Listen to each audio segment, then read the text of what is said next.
हरिओम. लाओत्सेचा ताओबोध. योगदास श्री जय गणेश जोशी यांचे प्रवचन. विज्ञानाचा शाप. लाओत्से सांगतो की जितके वैज्ञानिक कौशल्य जास्त असते तितकी फसवेगिरी करणारी उत्पादने जास्त निर्माण होतात. या आधुनिक काळात अगदी नित्यनियमित घडणारी गोष्ट आहे ही. पीक जास्त येण्यासाठी शेतात रासायनिक खत घातले जाते. याचा जमिनीच्या नैसर्गिक कसावर विपरीत परिणाम होतो. जमीन हळूहळू नापीक होऊ लागते. बाजारात मिळणारी फळे पहा. फळे आली की ती कच्चीच काढून रासायनिक क्रिया करून कृत्रिमपणे पिकवली जातात. फळातून नको ती द्रव्ये खाणाऱ्याच्या पोटात जातात. त्यामधून त्यांना रोग होतात. हीच अवस्था भाजीपाला धान्याची आहे. यामधून नवनवीन रोगराई निर्माण होत आहे. दूध आणि त्याचे पदार्थात भेसळ होत आहे. तळलेले पदार्थ जास्त हलके होऊन फुगावे म्हणून त्यात रासायनिक पावडरी घातल्या जातात. पदार्थांना विविध रंगसंगती आणण्यासाठी कृत्रिम रंगाचा तर सर्रास वापर केला जात असतो. गाई म्हशींनी जास्त दूध द्यावे म्हणून त्यांना जे अन्न दिले जाते ते त्यांच्या नैसर्गिक शारीरिक वाढीला हानिकारक असते. परंतु पैशापुढे याचा विचार केला जात नाही. अशा गाई म्हशी लवकरच थकतात की त्यांना कसायाला विकले जाते. अशा गाई म्हशींचे मांस खाणाऱ्यांनाही ते हानिकारक असते. ज्या पशूंना मारून मांस विकले जाते त्यांच्या शरीरावर मांस भरपूर आणि लवकर वाढावे म्हणून त्यांना अनैसर्गिकपणे अमानुष पद्धतीने वाढवले जाते. एखादी वस्तू बाजारात भरपूर खपू लागली की तिचे नकली उत्पादन सुरू होते. अशा नकली वस्तू चटकन ओळखणे सोपे नसते. वस्तू वापरली आणि ती लवकर खराब झाली की आपली फसवणूक झाली आहे असे लक्षात येते. वैज्ञानिक कौशल्यांचा एक फार भयावह, अंगावर काटा आणणारा परिणाम घडतो तो तर फारच अमानुष आहे. आता आधुनिक वैज्ञानिक ज्ञानामुळे डोळ्यांचे, मूत्रपिंडाचे, हृदयाचे वगैरे मानवी अवयवांचे रोपण केले जाते. त्यामुळे अशा रुग्णांसाठी डोळे, मूत्रपिंड, हृदय इत्यादींची मागणी फार आहे. यासाठी धनिक लोक भरपूर पैसे खर्च करायला तयार असतात.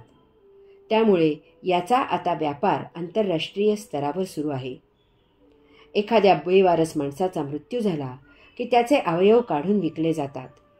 याचा दुष्परिणाम म्हणजे एखाद्या धडधाकटाच्या देहाचा असा अवयव खराब झाला नसला तरीही तो काढून टाकण्याचा सल्ला दिला जातो आणि राजरोसपणे तो अवयव विकला जातो. उदाहरणार्थ, मूत्रपिंड 2 असतात, डोळे 2 असतात, त्यातील एक काढून टाकले तरी माणूस जगतो. हा व्यापार महाभयावह आहे.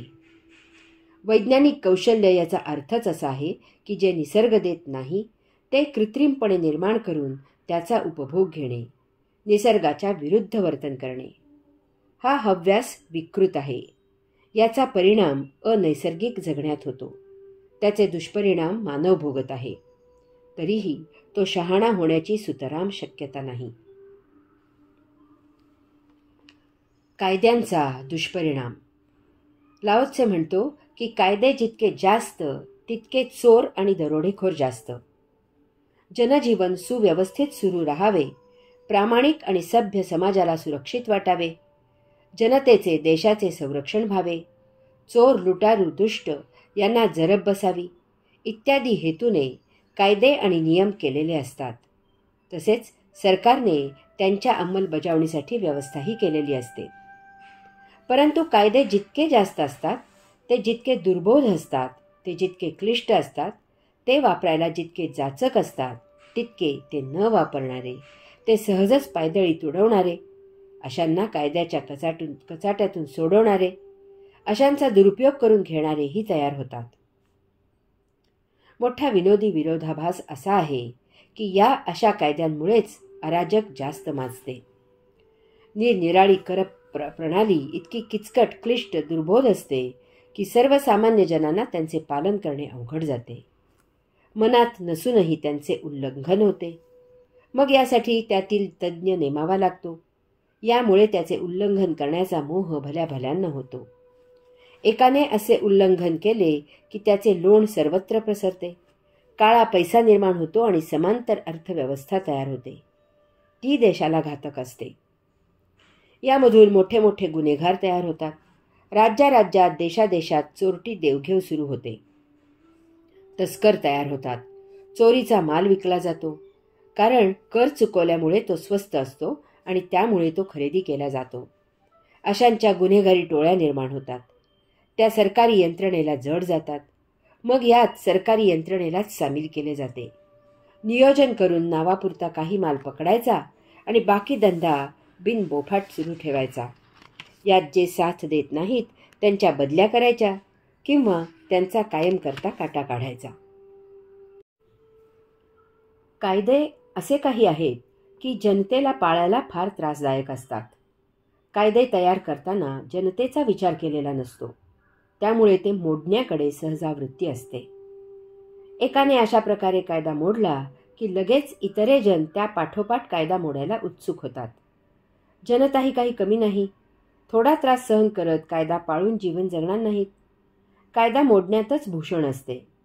त्यात कोणी सत्ताधीश असेल तर तो कायदे जनतेसाठी आहेत, आपला त्याच्याशी काही संबंध नाही अशा थाटात कायदा मोडत असतो.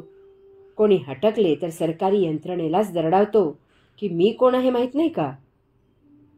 सरकारी यंत्रणा तर कायदा मोडला जाणार नाही यासाठी प्रयत्न न करता कायदा मोडला की त्याला तत्परतेने पकडून शिक्षा करण्याच्या बहाण्याखाली त्याच्याकडून काही चहापाणी मिळवायच्या खटपटीला लागते. हरि ओम.